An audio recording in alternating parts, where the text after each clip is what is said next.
Automatic habitual ರಿಯಾಕ್ಷನ್ಸಿಂದ ನಾವು ಜೀವನ ನಡೆಸ್ಕೊತಾ ಹೋಗ್ತಾ ಇರ್ತೀವಿ.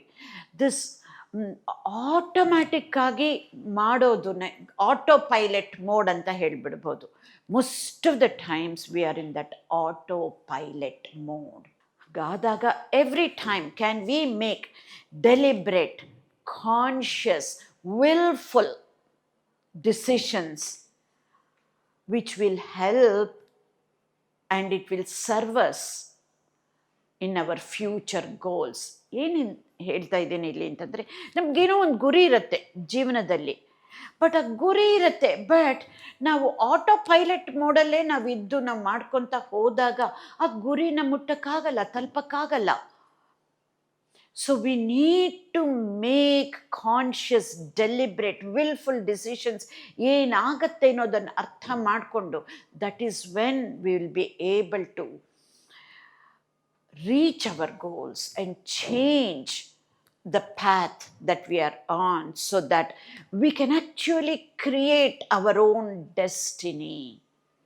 ನಾವು ಅಂದ್ಕೊಂಡಿದ್ದೀವಿ ಡೆಸ್ಟಿನಿ ಅನ್ನೋದು ಹಣೆ ಬರಹ ಅಂತ ಈಸಿಯಾಗಿ ಹೇಳಿಬಿಟ್ಟು ಏನು ಮಾಡೋಕ್ಕಾಗಲ್ಲ ಅಂತ ಈಸಿಯಾಗಿ ಒಪ್ಕೊಂಡ್ಬಿಡ್ತೀವಿ. ಅದು ಕರ್ಮ ಥಿಯರಿ, ಪ್ರಾರಬ್ಧ ಕರ್ಮ ಅನ್ನೋದು ನಮಗೆ ಅದು ಒಂಥರ ಜೀವಗತವಾಗಿ ಬಂದ್ಬಿಟ್ಟಿದೆ ಆ ಪದಗಳು. ಆ ಪ್ರಾರಬ್ಧ ಕರ್ಮ ಬೋತ್ ಪಾಸಿಟಿವ್ ಆ್ಯಂಡ್ ನೆಗೆಟಿವ್ಗೆ ಎರಡಕ್ಕೂ ಅದಿರೋದು. ನಾವು ಎಂದು ಪಾಸಿಟಿವ್ ಇರೋದಕ್ಕೆ ಪ್ರಾರಬ್ಧ ಅಂತ ಉಪಯೋಗಿಸಲ್ಲ. ಆಟೋಮ್ಯಾಟಿಕ್ಕಾಗಿ, this is what I meant by we are at the mercy of our old ways of saying, speaking. ಆವಾಗ ನಮ್ಮ ಕೈಲಿ ಏನಾಗತ್ತೆ ಅಂತ ಒಪ್ಕೊಂಡ್ಬಿಡ್ತೀವಿ. ಅದ್ರ ಬದಲು we can actually create our own destiny. We can be the architects of our own future. And this whole workshop is about that. So ಈ ನಮ್ಮ ಸೆಲ್ಫ್ ಅವೇರ್ನೆಸ್ ಹೆಚ್ಚು ಮಾಡಿಕೊಂಡಾಗ, and then if we make conscious, deliberate and willful action, this is how we can come out of that being prisoner of the past, and we can be the pioneer of the future. ಪ್ರವರ್ತಕರಾಗ್ಬೋದು, ನಮ್ಮ ಭವಿಷ್ಯನ ನಾವೇ ರೂಪಿಸ್ಕೊಳ್ಬಹುದು ಅನ್ನೋದಕ್ಕೆ.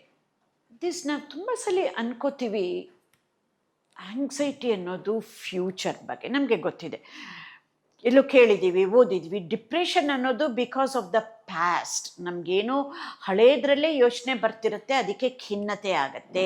ಆತಂಕ ಅನ್ನೋದು ಭವಿಷ್ಯದ ಬಗ್ಗೆ, ಭವಿಷ್ಯ it's unknown ಅಂತ ಅಂದ್ಕೊಂಡು ಬರೀ ಭವಿಷ್ಯದ ಬಗ್ಗೆ ಅಂತ ಹೇಳ್ತೀವಿ. ಬಟ್ ನೋಡಿ,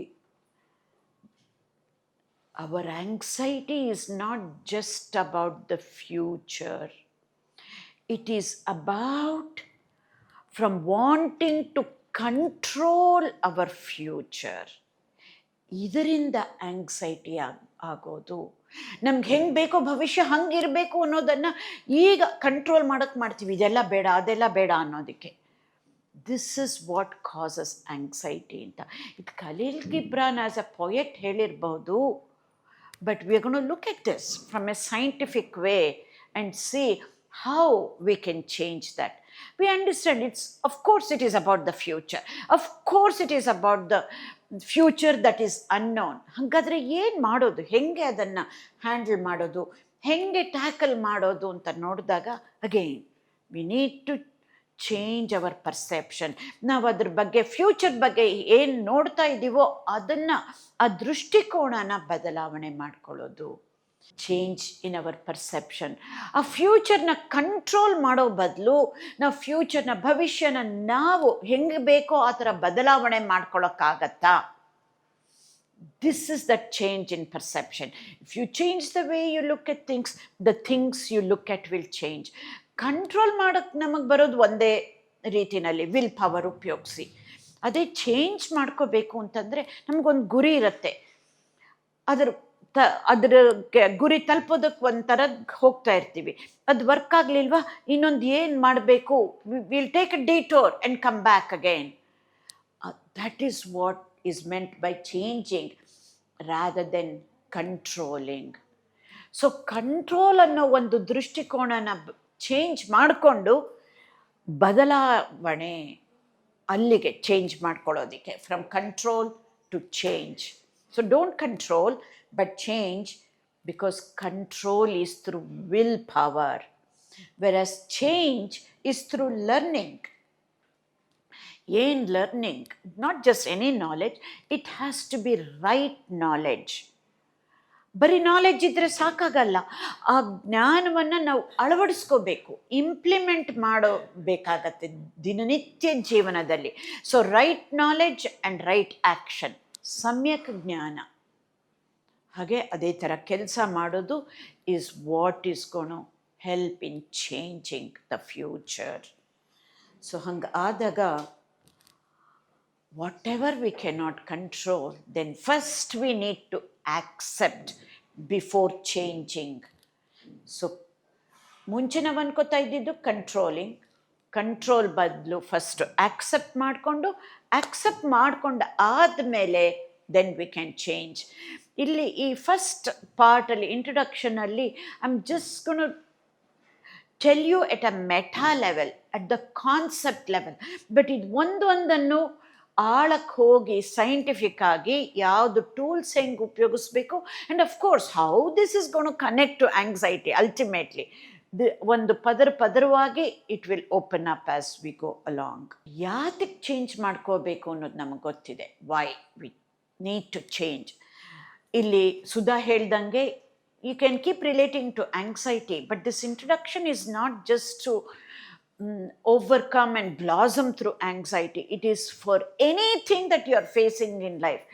ಜೀವನ ಪರ್ಯಂತ ಈ ಕಾನ್ಸೆಪ್ಟ್ಸನ್ನು ನಾವು ಅರ್ಥ ಮಾಡಿಕೊಂಡು ಉಪಯೋಗಿಸ್ಕೊಳ್ಳೋದಕ್ಕೆ I just want you to keep that in mind, so that ನಿಮಗೆ ಈ ಒಂದು ಇಂಟ್ರಡಕ್ಷನಿಂದ you will get immense benefit which you can use throughout your lifetime. So when to change ಅನ್ನೋದನ್ನು ತಿಳ್ಕೊಳ್ಳೋಣ. ನಮ್ಗೆ ಗೊತ್ತು ವೈ ಟು ಚೇಂಜ್, ಯಾತಕ್ಕೆ ಅಂತ. But do we know why we cannot change? ನಾವು ಏನು ಮಾಡಬೇಕು ಅನ್ನೋದು ಗೊತ್ತು, ಬಟ್ ಆಗಲ್ಲ ಮಾಡೋದಕ್ಕೆ, ಚೇಂಜ್ ಮಾಡ್ಕೊಳ್ಳೋಕ್ಕಾಗಲ್ಲ. ಯಾತಕ್ಕೆ ಮಾಡ್ಕೊಳ್ಳೋಕ್ಕಾಗಲ್ಲ ಅನ್ನೋದನ್ನು ಅರ್ಥ ಮಾಡ್ಕೊಳ್ಳೋದು ತುಂಬ ತುಂಬ important. So these are the things. ಏಕೆಂದರೆ ಏನು ಚೇಂಜ್ ಮಾಡ್ಕೋಬೇಕು ಅಂತ ಗೊತ್ತು, if you keep relating to anxiety, ಅಥವಾ if you have certain issues with interpersonal relationships with our family and friends, ಅದು ಗೊತ್ತು. ಹೌ ಟು ಚೇಂಜ್, ಅದಕ್ಕೆ ಕಲಿಯಕ್ಕೆ ಬಂದಿದ್ದೀವಿ, ಹೊಸ ಟೂಲ್ಸ್ ಹೇಳ್ಕೊಡ್ತಾರೆ. ವೆನ್ ಟು ಚೇಂಜ್ ಅದನ್ನು ನೋಡೋಣಂತೆ. ಯಾವಾಗ ನಾವು ಚೇಂಜ್ ಮಾಡ್ಕೋಬೇಕು? ಯಾರಿಗಾದ್ರೂ ಪ್ಯಾನಿಕ್ ಅಟ್ಯಾಕ್ಸ್ ಆಗ್ತಾಯಿದ್ರೆ ಆ ಟೈಮಲ್ಲಿ ಚೇಂಜ್ ಮಾಡ್ಕೊಳ್ಳೋದಾ? ಅಥವಾ if somebody has OCD, obsessive compulsive disorder, ಆವಾಗ ಯಾವ ಟೈಮಲ್ಲಿ ಕೆಲವ್ರಿಗೆ ಆಗತ್ತೆ, ಕೆಲವು ಟೈಮಲ್ಲಿ ಅದನ್ನೆಲ್ಲ ನೋಡೋಣ ಏನು ಅನ್ನೋದನ್ನು ಇನ್ ದ ಆಫ್ಟರ್ನೂನ್. ಆ ಟೈಮಲ್ಲಿ ನಾವು ಚೇಂಜ್ ಮಾಡ್ಕೊಳ್ಳೋದಾ ಅಥವಾ ಯಾವಾಗ? ವೆನ್ ಟು ಚೇಂಜ್ ಅನ್ನೋದನ್ನು we gonna see that as we go along. So change ಅನ್ನೋದು ಗೊತ್ತು, ದಿಸ್ ನಿಮಗೆಲ್ಲರಿಗೂ ಗೊತ್ತಿದೆ. ಎಷ್ಟೊಂದು ನಿಮಗೆ ಗೊತ್ತಿದೆ, ಬಟ್ ಇನ್ ಕಾಂಟೆಕ್ಸ್ಟ್ ಅದನ್ನು ನಾವು ಅರ್ಥ ಮಾಡ್ಕೊಂಡಾಗ then we will be able to connect the dots. ಈ ಇಂಟ್ರೊಡಕ್ಷನ್ಲಿ ಇಟ್ಸ್ ಆಲ್ ಅಬೌಟ್ ನಿಮ್ಗೆ ಕೆಲವ್ದು ಗೊತ್ತಿದೆ, ತುಂಬ ಗೊತ್ತಿಲ್ಲದೆ ಇರೋದಿದೆ, but we will be able to connect the dots. As you know, the only thing that is constant in life is change. And whatever we cannot control, we accept that. Adrinda, this is a cycle that you're going to see. ಇದು ತುಂಬ important ನಮಗೆ. ಒಂದು, ಯಾವ್ದು control ಮಾಡೋಕ್ಕಾಗಲ್ಲೋ first accept ಮಾಡ್ಕೋಬೇಕು, accept ಮಾಡಿಕೊಂಡು change ಮಾಡ್ಕೋಬೇಕು. Change ಮಾಡಿದಾಗ ಅದರಿಂದ ಕಲಿತೀವಿ, ಮತ್ತೆ ಅದನ್ನು ಮತ್ತೆ ಚೇಂಜ್ ಮಾಡ್ಕೊಳ್ಳೋದು. That's why the arrows are 2 ways. Accept, change, learn. Accept, change, learn. This is a virtuous cycle. This is what is key about knowledge as medicine. And then this knowledge itself becomes medicine.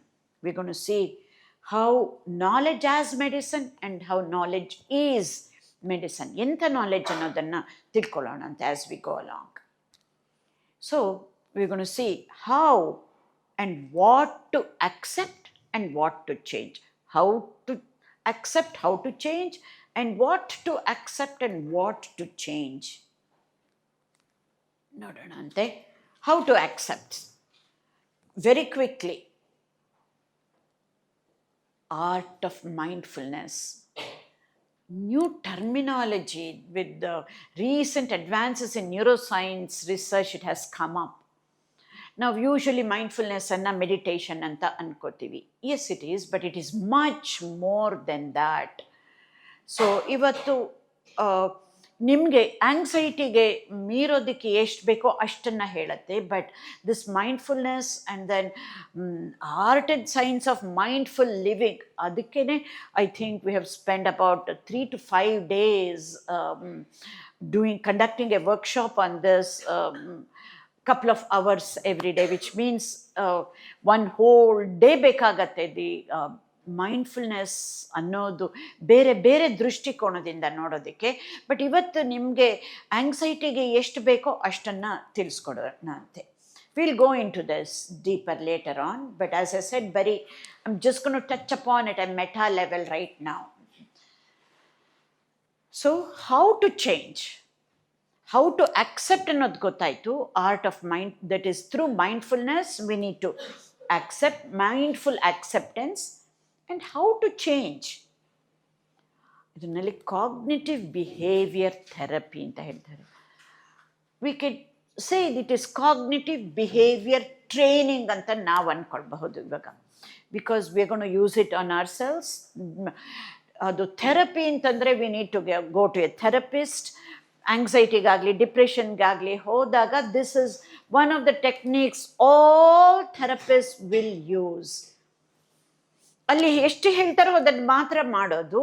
ಇಲ್ಲಿ ಹಂಗಂದ್ರೆ ಏನು, ಅದನ್ನು ಹೆಂಗೆ ಉಪಯೋಗಿಸ್ಕೋಬೇಕು, ಯಾತಕ್ಕೆ ಉಪಯೋಗಿಸ್ಕೋಬೇಕು, ಯಾಕಾಗಲ್ಲ, ಇದೆಲ್ಲನೂ ನಾವು ತಿಳ್ಕೊಂಡಾಗ we don't need a therapist to tell you ಇದನ್ನು ಮಾಡಿ ಅಂತ ಅಂದ್ಬಿಟ್ಟು. This is the beauty of it about knowledge as medicine. So as you see, cognitive behavior therapy, addiction inda hididu, could be anxiety, bipolar, phobias, even schizophrenia. But yargadrunu cognitively they have to be able to understand and put it into practice. ಎಲ್ಲ ಥರದ್ದಕ್ಕೂ ಉಪಯೋಗಕ್ಕೆ ಬರುತ್ತೆ. ನಮಗೆ ಗೊತ್ತು ಏನು change ಮಾಡ್ಕೋಬೇಕು ಅಂತ, ಆದರೂ ಆಗಲ್ಲ. ಬಿಕಾಸ್ ಆ್ಯಸ್ ಎ ಸೆಡ್, ಕೆಲವುದು repetitive thoughts, repetitive actions, habitual behaviour, ಅದರಿಂದ ಆಚೆ ಬರೋಕ್ಕಾಗೋದಿಲ್ಲ. This is extremely important for us to understand why we cannot change. ಇಲ್ಲಿ ಹೋಗಿ ಟೂಲ್ಸಲ್ಲಿ ಆಮೇಲೆ ಮತ್ತೆ ಮಧ್ಯಾಹ್ನ ಆಂಗ್ಸೈಟಿ ತೊಗೊಂಡಾಗ we will go into greater detail from many angles we going to see. So we're going to look at the neuroscience of why we cannot change. And it is not restricted to anxiety at all, as you can see. Any small change we are trying to make everyday lives ಅಲ್ಲಿ, ನಾವು ಒಂದು ಬೆಳಿಗ್ಗೆ ಬೇಗ ಏಳೋದ್ರಲ್ಲಿರಬಹುದು, walking ಹೋಗೋದ್ರಲ್ಲಿರಬಹುದು, sweets ಬೇಡ ತಿನ್ನಬಾರ್ದು ಅನ್ನೋದನ್ನು ಸ್ವೀಟ್ಸನ್ನು ಬಿಡೋದ್ರಲ್ಲಿ ಇರಬಹುದು. ನಮಗೆ ಗೊತ್ತು ಎಷ್ಟು ಒಳ್ಳೆಯದು ಆರ್ಗ್ಯಾನಿಕ್ ಫುಡ್ ಅಂತ, ಇಲ್ಲಿ ಬಂದು ಇಷ್ಟಪಟ್ಕೊಂಡು ತಿನ್ಕೊಂಡು ಹೋಗ್ತೀವಿ, ಮನೆಯಲ್ಲಿ ಅಲ್ಲಿ ನಾವು ಚೇಂಜ್ ಮಾಡ್ಕೊಳ್ಳೋಕ್ಕಾಗೋದಿಲ್ಲ. ಯಾತಕ್ಕೆ? Why is it that we cannot change ಅನ್ನೋದನ್ನು we gonna go deeper, both from the scientific angle and spiritual angle.